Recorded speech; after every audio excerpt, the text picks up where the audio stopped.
The sound of shattering glass froze every conversation mid-sentence.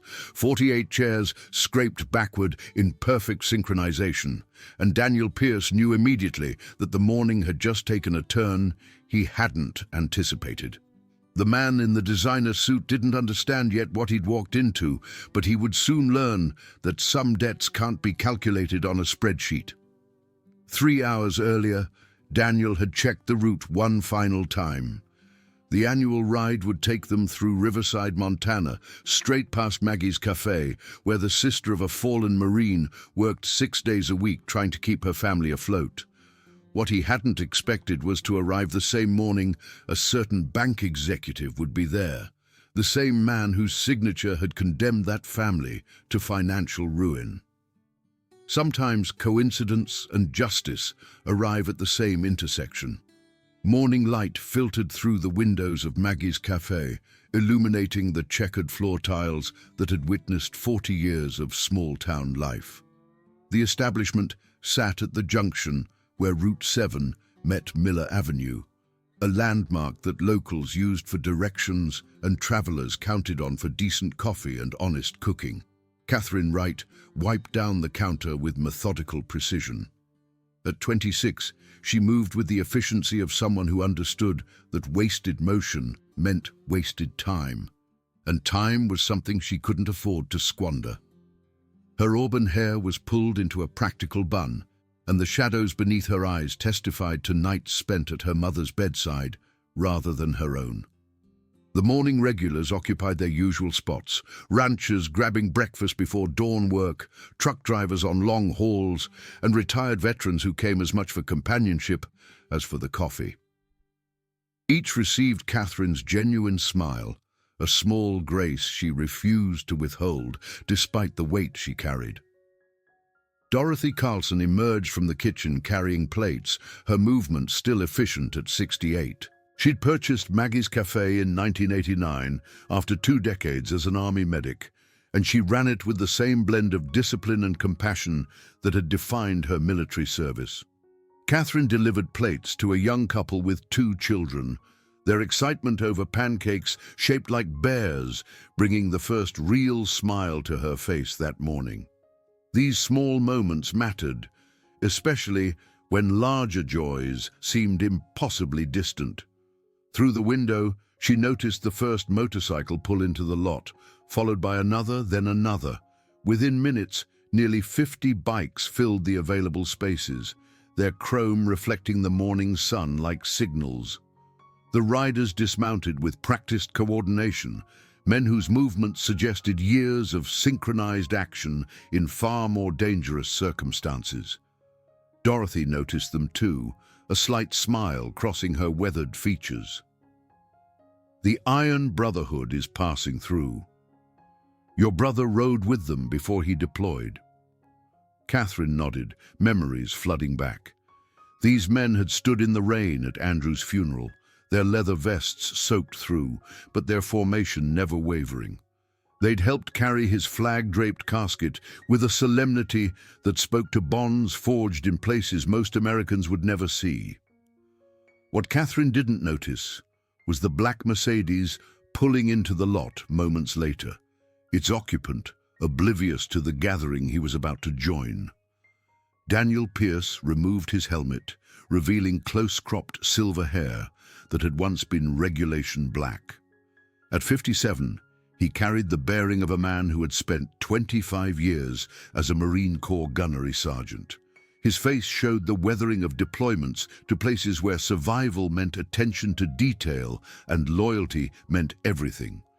His second-in-command, Robert Hayes, approached with the deliberate movements of someone trained in special operations. Place looks the same. Dorothy doesn't believe in unnecessary changes, Daniel replied, surveying the café with tactical awareness that never quite faded. Still makes biscuits that could make a grown man weep.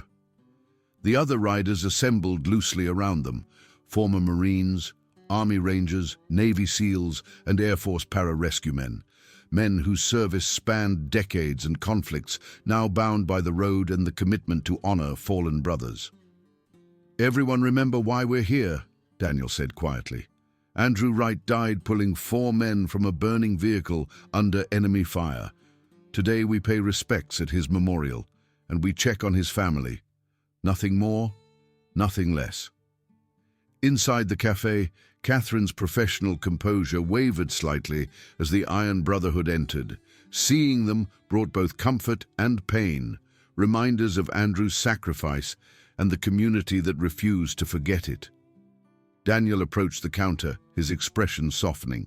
"Catherine Wright, you look more like your brother every time I see you."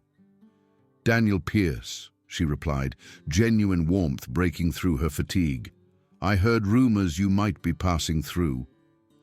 "Annual memorial ride, Arlington tomorrow, but we wanted to stop at Andrew's hometown marker first." His weathered face creased with sincerity. He deserves to be remembered in the place he loved. Before Catherine could respond, the cafe door opened again. A man in his mid-40s entered, his tailored suit and confident stride marking him as someone accustomed to deference.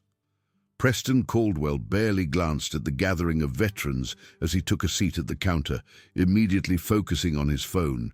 Catherine approached with her practiced smile. "Good morning. Coffee to start?" "Black, no sugar," Preston replied without looking up, his tone suggesting orders rather than requests. Catherine poured carefully, the dark liquid filling the cup to precisely the right level. "Our special today is country ham with eggs and—" "Just coffee," Preston interrupted, still absorbed in his device. Catherine stepped away without comment, moving to attend other customers whose basic courtesy made them more deserving of her limited energy.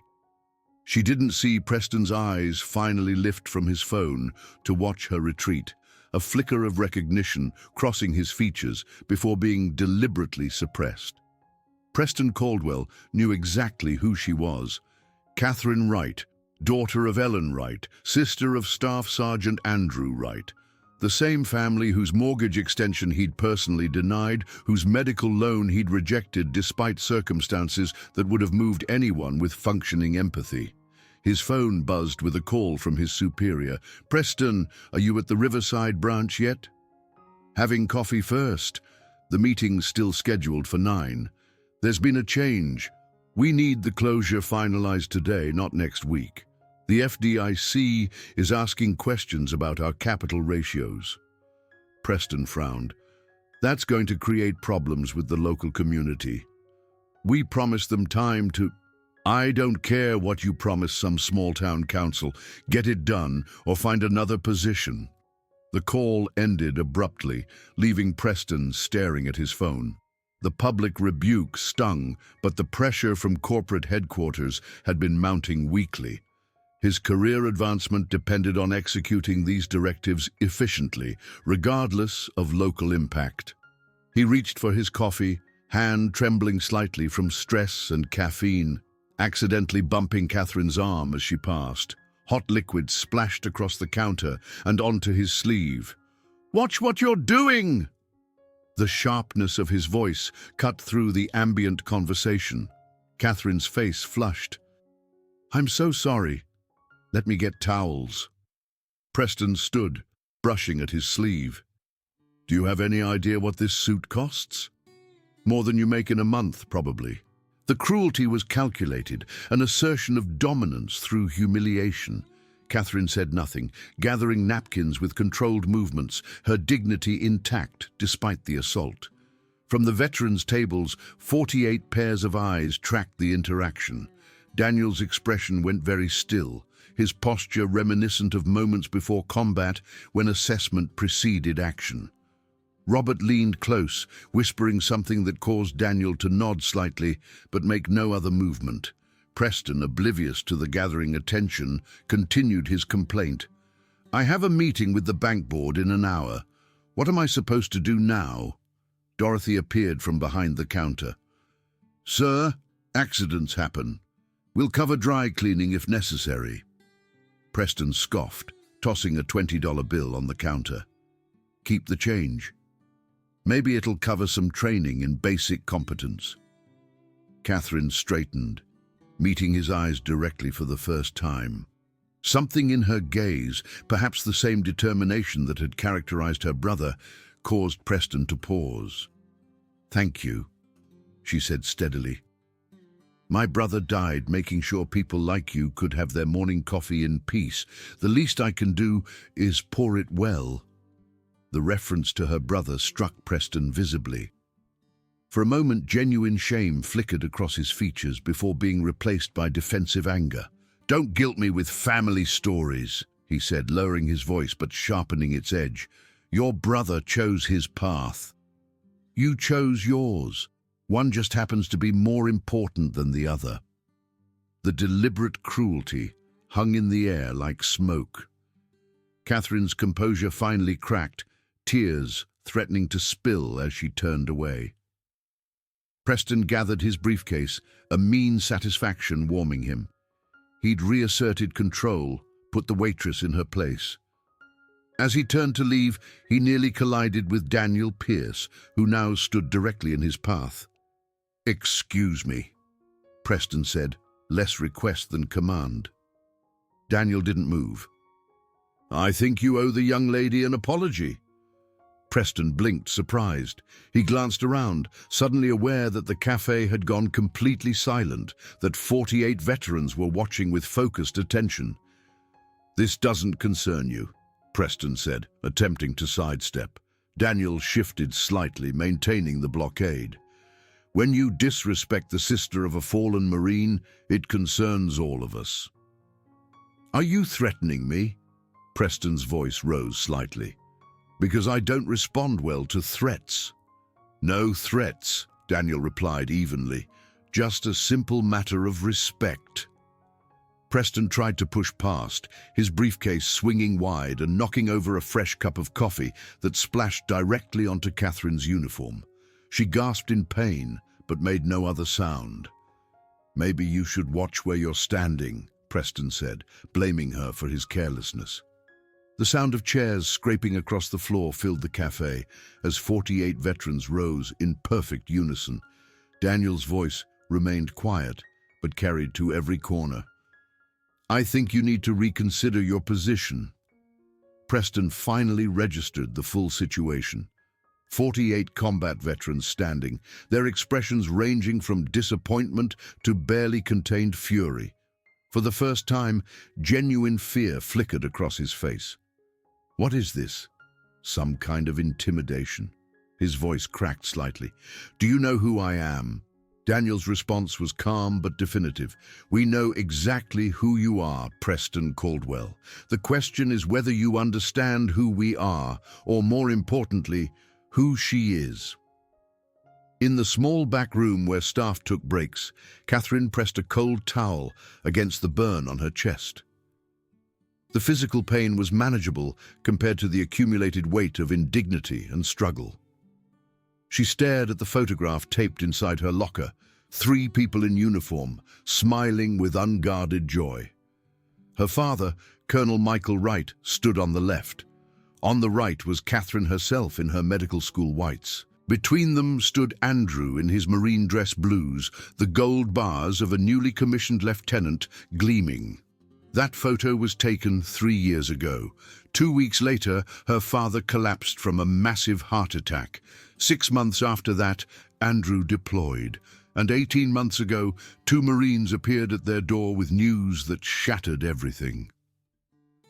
"I'm trying, Andrew," she whispered, touching the Purple Heart medal hanging beside the photo. "I'm trying to be as strong as you were." A soft knock interrupted her thoughts. "Catherine," Dorothy's voice carried concern. "You all right?" "I'm fine. Just cleaning up." When she opened the door, Dorothy's eyes immediately assessed the burn. "That needs ointment." As Dorothy treated the injury with professional efficiency, her face softened. "That man had no right to speak to you that way. People like him never do, but they do it anyway. You know who he is, don't you?" Catherine nodded. "The bank director who denied Mum's medical loan. Who's closing the local branch? Who wouldn't extend our mortgage after Andrew died?" Dorothy's hands stilled momentarily before continuing. Your brother would be proud of how you've handled everything. Catherine's composure finally cracked. Would he? I dropped out of medical school. I'm barely keeping Mum's treatments going. Michael's college fund is empty. We might lose the house. I'm failing at everything Andrew fought to protect. Dorothy gripped Catherine's shoulders firmly. You are holding your family together through circumstances that would break most people. That's not failure. That's courage. A commotion from the main room drew their attention. Catherine stood, straightening her uniform. This is my fight too. In the main room, Preston stood facing Daniel, their standoff creating a center of gravity that pulled all attention toward them. The Iron Brotherhood remained standing, their presence a silent wall of solidarity.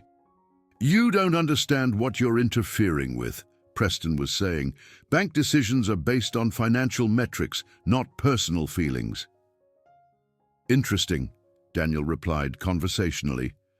That's what officers used to say when sending us into impossible situations.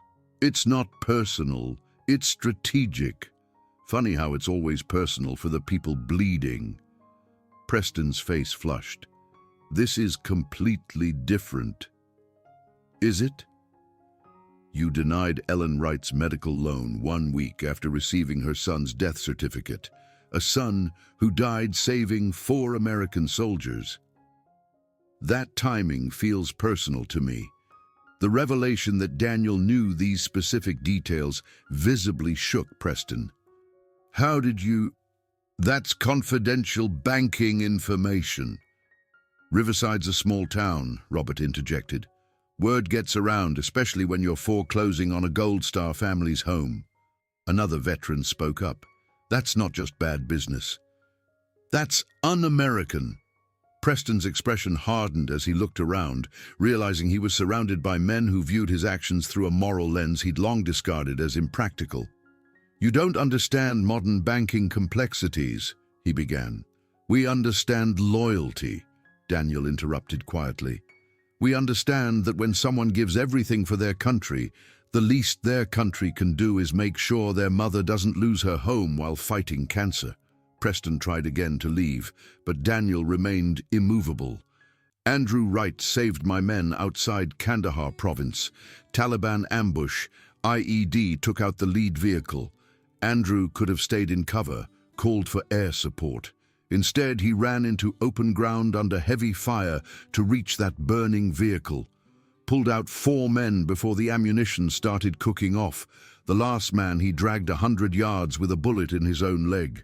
The cafe had gone completely silent. He died on the medevac helicopter, Daniel continued.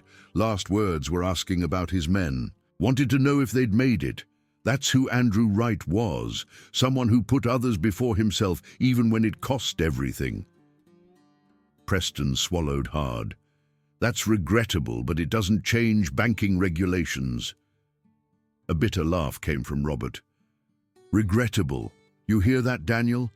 This man thinks dying is regrettable, like a rain delay. Daniel held up a hand, silencing his friend. His eyes remained fixed on Preston. You know what's interesting? Andrew wasn't supposed to be on that patrol. He volunteered to take another officer's place, a lieutenant who'd just gotten news his wife was in labor. That lieutenant's name was Eric Caldwell, your brother, if I'm not mistaken. Preston's face went pale. How did you... We make it our business to know, Daniel said simply. When one of our own falls, we learn everything. Everything about the people involved. Those who helped and those who didn't. Catherine stepped forward from the doorway, the burn visible above her collar. Is that true? Was it your brother my brother died saving? Preston couldn't meet her eyes. I didn't make the connection. There are procedures for loan applications, committees. Look at her when you lie, Robert said quietly, dangerously. At least give her that much respect. The cafe door opened, admitting a distinguished man in his 60s who froze at the threshold, sensing the tension. Governor Jenkins, one veteran said, recognizing Montana's governor and chairman of First National Bank's board. Preston turned, his expression shifting from discomfort to calculation. "Governor, these men are creating a disturbance, threatening me." Governor Thomas Jenkins looked around, taking in the Iron Brotherhood, Daniel's steady presence, Catherine's burned uniform, and Dorothy's protective stance. His eyes lingered on the purple heart pin on Daniel's vest. "Threatening you how, exactly?" Jenkins asked mildly. Preston hesitated. "They're intimidating me, blocking my exit, making accusations about bank policies." Jenkins turned to Daniel. "Gunnery Sergeant Pierce, isn't it? We met at the Veterans Affairs hearing last year." Daniel nodded once. "Good memory, Governor. Hard to forget testimony as compelling as yours." Jenkins turned back to Preston. "Mr. Caldwell, I suggest you take a seat. I believe we have matters to discuss before your banking meeting." His tone made clear this wasn't a suggestion. Preston sank onto a stool, his carefully constructed world beginning to crumble. Jenkins took a seat at a nearby booth, gesturing for Daniel, Catherine, and Dorothy to join him. As they settled, the Iron Brotherhood returned to their tables, maintaining watchful positions throughout the café. "Now," Jenkins said, his political authority temporarily superseded by his role as hometown son, "I think we need to discuss several matters, starting with what just happened here." Preston straightened defensively. "It was an accident." "The second time wasn't an accident," Robert interjected from nearby. 20 years in special operations teaches you to read people. That coffee spill was deliberate." "That's ridiculous, because she reminded you of something you don't want to face," Daniel said quietly. "Her brother's sacrifice makes your own choices look different in comparison." The observation landed with unsettling accuracy. Before Preston could formulate a denial, his phone buzzed. He glanced down, then froze. "Problem?" Jenkins asked. "The executive committee is advancing the timeline. They want the branch closure finalized today, not next week." Jenkins' eyebrows rose. "That contradicts what you told the town council about a phased transition." "Market conditions changed," Preston replied automatically. "Capital allocation requirements—" "English, Preston," Dorothy interrupted. "Speak plain English." Preston's veneer cracked. "Fine. The bank is losing money on this branch. Corporate wants it closed immediately to improve quarterly numbers. They don't care about transition periods or local impact." "And the Wright family's loan application?" Jenkins asked. Preston's gaze dropped. "The application didn't meet our risk assessment parameters." "Even though the VA benefits were guaranteed, just delayed?" Catherine asked steadily. "Timing of income streams is a critical factor." "My brother died saving your brother," Catherine said quietly, each word precisely placed. "And you knew that when you stamped 'denied' on my mother's application." The directness physically impacted Preston. For the first time, genuine shame broke through his professional facade. "It wasn't, I didn't." Governor Jenkins watched the exchange with calculated patience. When he finally spoke, his tone was contemplative rather than accusatory. "You know, my father worked 40 years for the railroad. When the company downsized, they let him go 6 months before his full pension vested. The man who made that decision followed policy too." Preston shifted uncomfortably, recognizing the trap closing around him.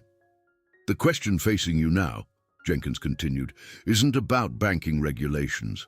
It's about who you choose to be when those constraints are stripped away." Before Preston could respond, the cafe door opened.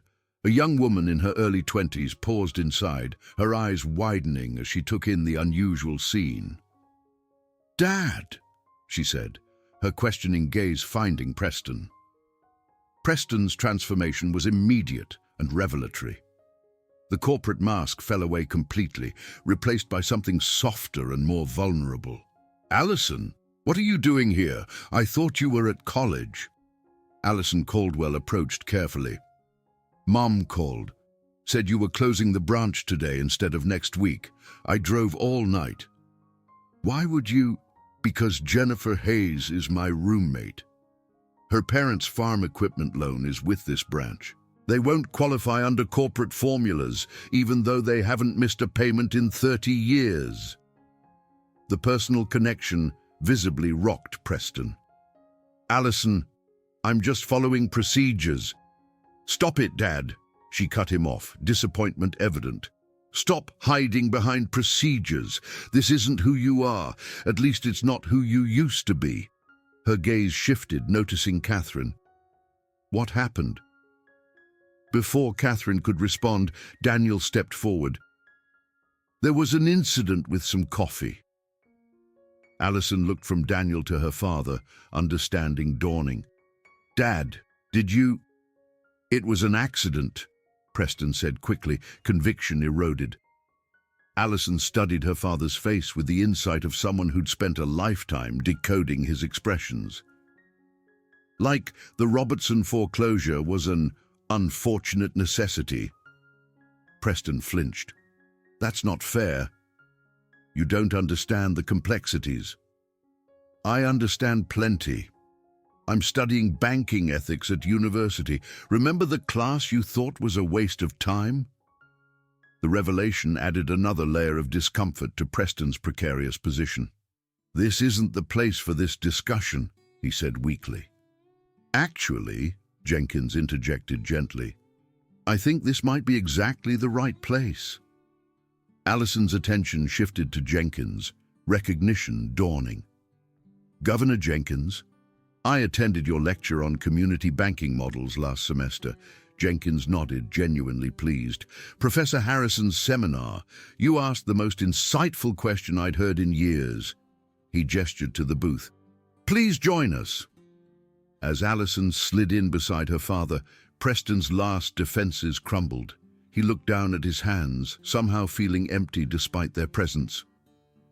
Your daughter volunteers at the VA hospital, Catherine said quietly. Preston's head jerked up in surprise. How did you know that? Because she sits with my mother every Thursday afternoon, reads to her when the chemo makes her too nauseated to focus. Allison's expression softened with recognition. You're Ellen Wright's daughter. Catherine nodded. Mom mentions you often, says you're the only one who pronounces all the medication names correctly. Preston stared at his daughter as if seeing her for the first time. You never mentioned, we stopped talking about a lot of things, Dad. After Mom left, you started bringing your work persona home. It was like living with a policy manual instead of my father. The raw honesty silenced Preston more effectively than any directive could have. Jenkins allowed the silence to stretch before speaking. Preston, I think we've established there are human factors here that deserve consideration beyond quarterly metrics. He turned to Daniel, and I believe we also recognize that intimidation isn't the path to sustainable solutions. Daniel acknowledged the gentle rebuke. We came for Andrew Wright. Staying for his family wasn't planned, but it was necessary. So here's what I propose, Jenkins continued. Preston, you'll postpone today's closure pending a 2-week community impact review. During that time, First National will reassess the Wright family's loan application. Preston began to protest. The executive committee includes 3 major donors to my last campaign. Jenkins interrupted smoothly. I think they'll be open to a call explaining the PR implications of foreclosing on a Gold Star family. The implicit threat was delivered with such courtesy it took a moment to register. When it did, Preston's expression shifted from resistance to resignation. 2 weeks, but I can't promise the outcome will change. All I'm asking is legitimate consideration, Jenkins replied. He turned to Daniel, and I trust the Iron Brotherhood will continue their memorial ride without further incidents. Daniel's weathered face revealed nothing. We're just passing through, Governor.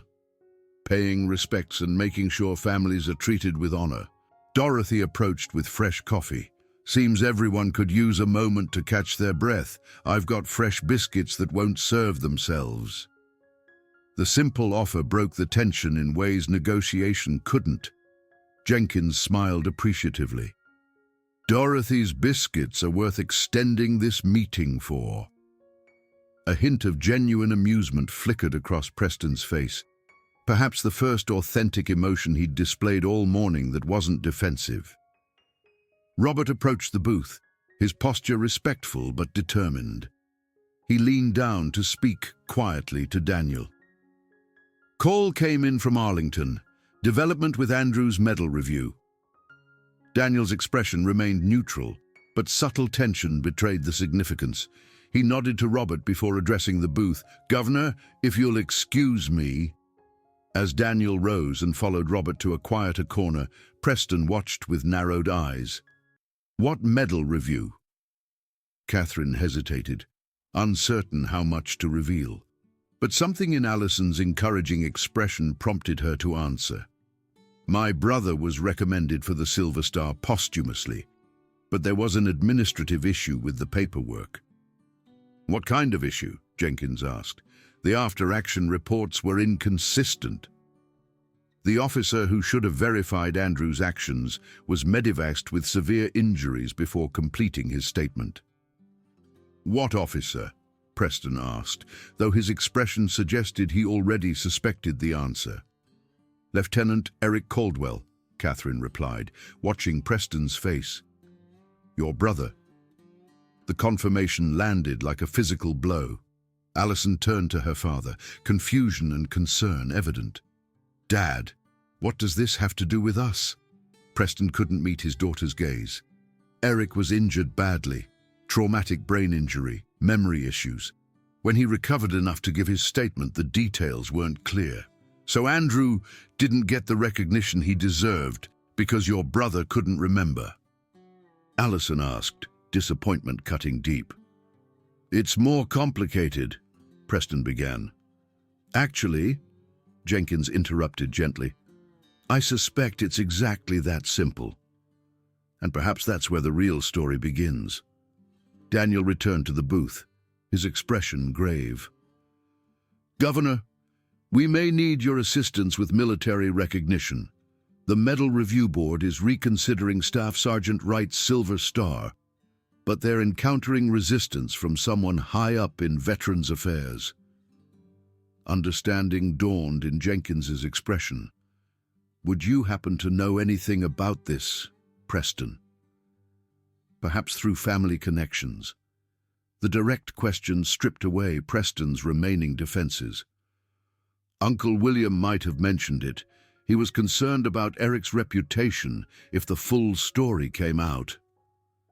"Uncle William," Jenkins repeated thoughtfully. "That would be William Caldwell, Deputy Undersecretary for Veterans Affairs." Preston nodded miserably.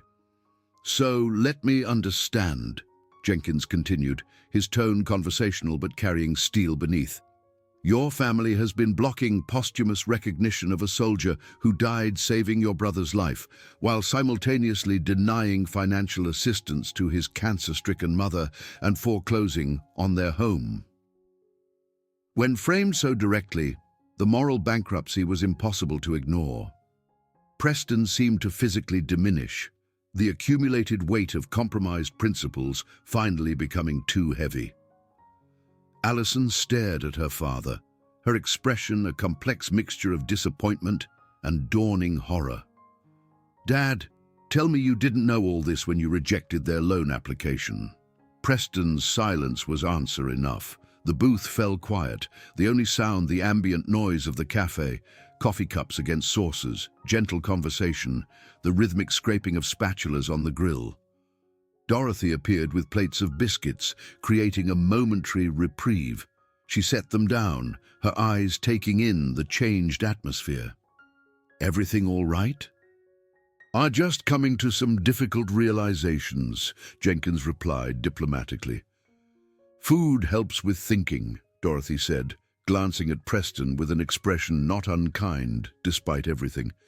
"Even bankers need nourishment to make good decisions." Catherine found herself staring at Preston with new eyes, seeing not just the arrogant banker who'd humiliated her, but a man trapped within a framework of his own construction, where professional advancement had gradually displaced personal integrity. "What happens now?" she asked quietly. Jenkins considered before answering. "That depends largely on what kind of man Preston chooses to be in this moment." All eyes turned to Preston Caldwell, banker, father, cousin, a man standing at the crossroads between who he'd become and who he might still be. "I need to make a phone call," Preston finally said, "to my uncle. About Andrew Wright's medal review." "I'd like to be present for that conversation," Daniel said. It wasn't a request. "Fair enough," Preston agreed. As Preston reached for his phone, Catherine's hand covered his, stopping the movement. Her touch was gentle yet firm. "Before you make that call, I want you to understand something about my brother." Preston tensed but didn't pull away. "Andrew never wanted medals," Catherine continued. "He joined the Marines because our father taught us that service isn't about what you receive, it's about what you're willing to give. The Silver Star matters to my mother because it acknowledges that her son's sacrifice meant something." The simple eloquence cut through layers of corporate insulation. Preston nodded slowly. "I know what it's like to watch a parent suffer," Allison added softly.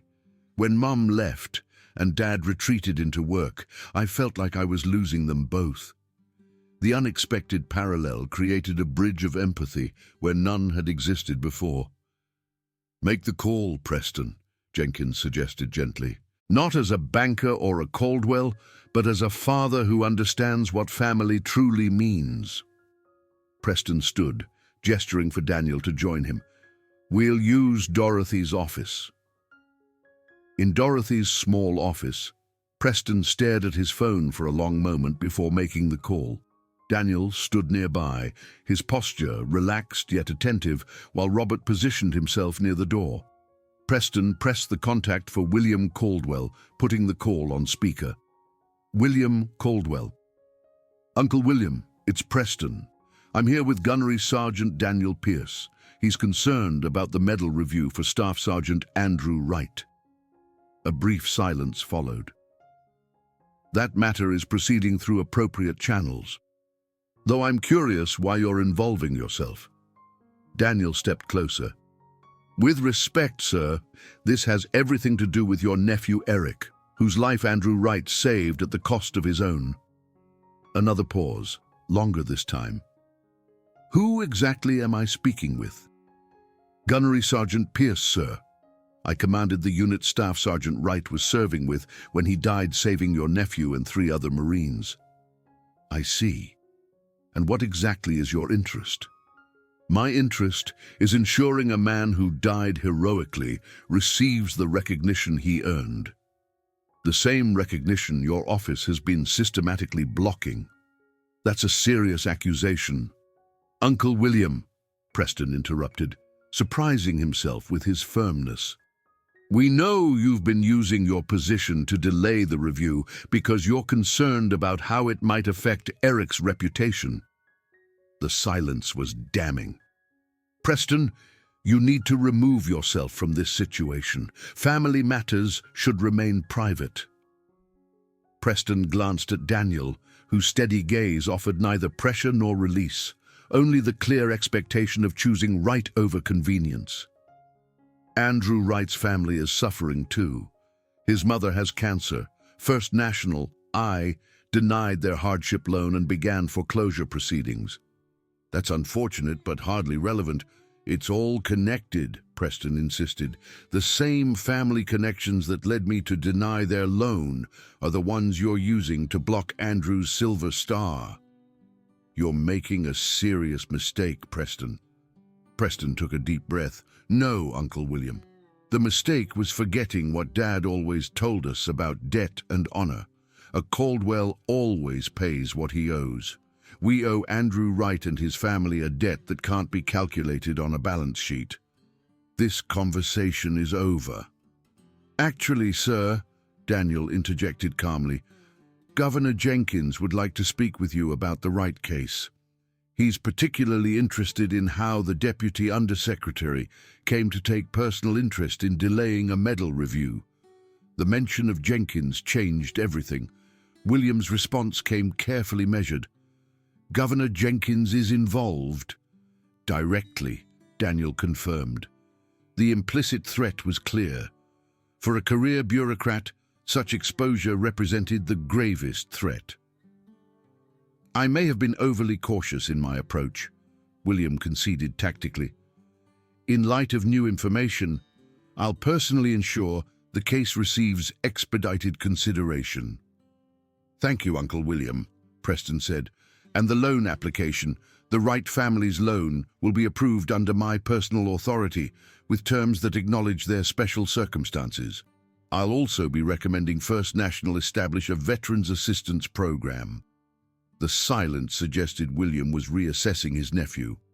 "I'll contact the review board today. The Wright Medal recommendation will proceed without further delay." After the call ended, Preston stood motionless, processing the seismic shift in his professional and personal landscape. Yet despite potential consequences, he felt lighter than he had in years. "That couldn't have been easy," Daniel acknowledged simply. "Easier than what Andrew Wright did," Preston replied quietly, "or what his family has endured." Robert nodded once, a gesture that conveyed more respect than he'd shown the banker all morning. "What happens now?" Preston asked. "Now," Daniel replied, "we go back out there and you tell Catherine what you've done." The three men returned to the main café, where conversation halted as they approached the booth. Catherine's questioning gaze met Daniel's, who nodded once. Her shoulders relaxed fractionally. "Catherine," Preston began, his corporate formality falling away, "I've spoken with my uncle at the VA. The block on your brother's medal review has been lifted. The recommendation will proceed immediately." Catherine's eyes widened, composure cracking to reveal raw hope. "Really?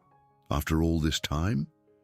"Yes, and I've also made a decision about your mother's loan application. It will be approved today with terms that acknowledge your family's service and sacrifice."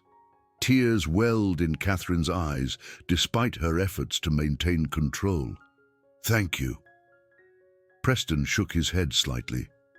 "Don't thank me for doing what should have been done from the beginning." Jenkins watched with approving eyes, recognizing genuine redemption beginning to take root. Dorothy's weathered face softened into satisfaction, not quite forgiveness, but acknowledgement that people sometimes found their way back to better versions of themselves. Allison reached across the table, squeezing Catherine's hand. "I'd still like to keep reading to your mum on Thursdays, if that's okay." Catherine nodded, returning the pressure. "She'd like that. So would I." The cafe door swung open. A teenage boy entered, his lanky frame suggesting recent growth not yet filled out. "Michael," Catherine said, surprised, "why aren't you in school?" Michael Wright approached cautiously, taking in the unusual gathering. "Mrs. Patterson called, said there was some commotion involving you and a bunch of bikers. I was worried." The protective concern of a 16-year-old for his older sister touched everyone present. Robert stepped forward, extending his hand. "Robert Hayes, I served with your brother in Afghanistan." Michael straightened, shaking the veteran's hand with careful formality. "Michael Wright, sir." "No sir needed," Robert corrected gently.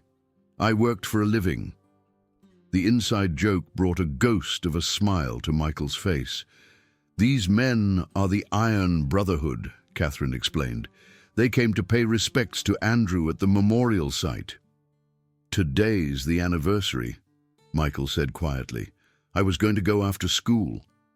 Daniel stepped forward. "We'd be honored if you'd join us, son." The invitation, simple in wording but profound in meaning, visibly affected Michael. His adolescent composure wavered before he nodded. "There's something else you should know," Catherine added. Mr. Caldwell has approved Mom's medical loan, and Andrew's medal review is moving forward. Michael blinked, processing. For real? No more letters and appeals? For real, Catherine confirmed. Michael turned toward Preston, studying him with direct assessment. You're the bank guy who kept saying no. Preston nodded, accepting the description. I was. I made mistakes that hurt your family, and I'm working to correct them. Michael considered this, then replied with simple wisdom. Andrew used to say that owning your mistakes is the first step to fixing them, but fixing them is the part that actually matters. The unfiltered truth from a 16-year-old landed with particular force. Dorothy emerged from behind the counter. Michael, right. You look like you haven't eaten proper breakfast. Sit down and I'll bring you something. As Michael slid into the booth beside his sister, the cafe's atmosphere shifted from confrontation to tentative reconciliation. The Iron Brotherhood returned to their tables, conversations resuming. Jenkins engaged Michael in conversation about his interests and plans. Daniel remained standing, measuring whether the mission had been successfully completed. Think Caldwell will follow through? Robert asked quietly. Daniel considered, studying Preston as the banker listened to Michael. I think so. Question is whether the bank will let him keep his promises. Governor seems invested. That helps. It does, Daniel agreed. But we'll check back anyway. Iron Brotherhood passes through Riverside twice a year minimum. Dorothy approached, coffee pot in hand. You boys planning to hit the road after breakfast? Memorial site first, Daniel replied, then Arlington tomorrow. Dorothy nodded. Andrew has a good spot, up on Harrison Ridge overlooking the valley. Sounds like him, Daniel said with a hint of a smile. Always did like the high ground. As the morning progressed, Preston excused himself to call the banking committee, informing them the branch closure vote would be postponed. Jenkins, overhearing, nodded approvingly. When Preston returned, his expression showed both relief and resolve. It's done. The committee wasn't happy, but they recognized the potential for negative publicity. And my mother's loan? Catherine asked, practical concerns not entirely assuaged. I've spoken with the loan officer personally. The paperwork will be ready this afternoon. I'd like to bring it to the hospital myself, if that wouldn't be an imposition. The request, tentative and genuine, reflected Preston's understanding that redemption began with accountability. Catherine studied him before nodding. Mom has good days and bad. Today might be either. I understand. I'd still like to face her directly. Some debts should be acknowledged. As breakfast concluded, Daniel approached Preston one final time. The two men stood facing each other. The Iron Brotherhood will be back through in 6 months, Daniel said, neither threat nor promise. We'll check on the rights. Preston nodded, accepting ongoing accountability. I hope you'll find things improved. That's up to you, Daniel replied, and the systems you're part of. The systems need changing, Preston acknowledged. Maybe that's the work I should be focusing on. Daniel considered this, then extended his hand, surprising Preston. As they shook, Daniel added, Andrew Wright died making sure other men had a chance to come home and make the world better. Don't waste the opportunity he never got. The weight of this charge settled on Preston's shoulders. Not burden, but purpose. He nodded once. Outside Maggie's Café, the Iron Brotherhood mounted their motorcycles. The rumble of 48 engines coming to life rolled across the parking lot like distant thunder. Michael stood beside his sister, watching with admiration as Daniel gave the signal. Can I go with them? Catherine hesitated, maternal instinct warring with understanding. I'll write a note excusing his absence, Jenkins interjected gently. Some lessons are more important than algebra. Catherine smiled gratefully. Go get your jacket from the car. It gets cold up on the ridge. Dorothy emerged carrying a small box. Sandwiches, she explained, pressing it into Catherine's hands. Men always get hungry after paying respects. Catherine accepted the offering. Thank you for everything. Dorothy waved away the gratitude. Didn't do anything special. She glanced toward Preston. Some conversations need neutral ground. As Michael returned, Daniel pulled his motorcycle alongside. He can ride with me. Catherine helped her brother don the spare helmet Daniel produced. As Michael climbed on, his expression carried solemn excitement. Hold tight, Daniel instructed, waiting until he felt Michael's arms secure before signaling the formation to continue. Catherine watched as the procession pulled away, carrying her brother toward the memorial site. Beside her, Preston and Allison approached. They'll take good care of him, Preston observed. I know, Catherine replied. That's what they do. Take care of their own, and those left behind, Allison added softly. The three stood in silence, watching until the last motorcycle disappeared. Each carried private thoughts about the morning's events, about systems that failed and people who stepped forward to correct them, about unpayable debts owed to those who gave everything. I've been in Washington too long, Jenkins admitted, joining them. Easy to forget that real courage happens in places like this. Will it matter? Catherine asked, carrying all her hard-earned skepticism. Once everyone leaves and the moment passes, will any of this actually change anything? Jenkins considered seriously. Some of it will. Your mother's loan, your brother's medal, those are tangible outcomes that can't be easily reversed. He glanced at Preston. As for broader changes, that depends on what people carry forward from days like this. I'll be having difficult conversations with the executive committee, Preston said, about our approach to military families. And with my family about what honor actually means. And I'll be watching, Jenkins assured him. Riverside is still my hometown. I don't forget where I came from. Dorothy emerged once more, carrying a small American flag. She pressed it into Catherine's hand. For Andrew, when you go up later. Catherine accepted the flag, fingers closing around it with careful reverence. Thank you. Dorothy nodded once, then returned to her café, her domain of coffee cups and conversations, of everyday kindnesses and occasional moments of grace. Up on Harrison Ridge, 48 motorcycles formed a semicircle around a simple stone marker bearing Andrew Wright's name, rank, and dates of service.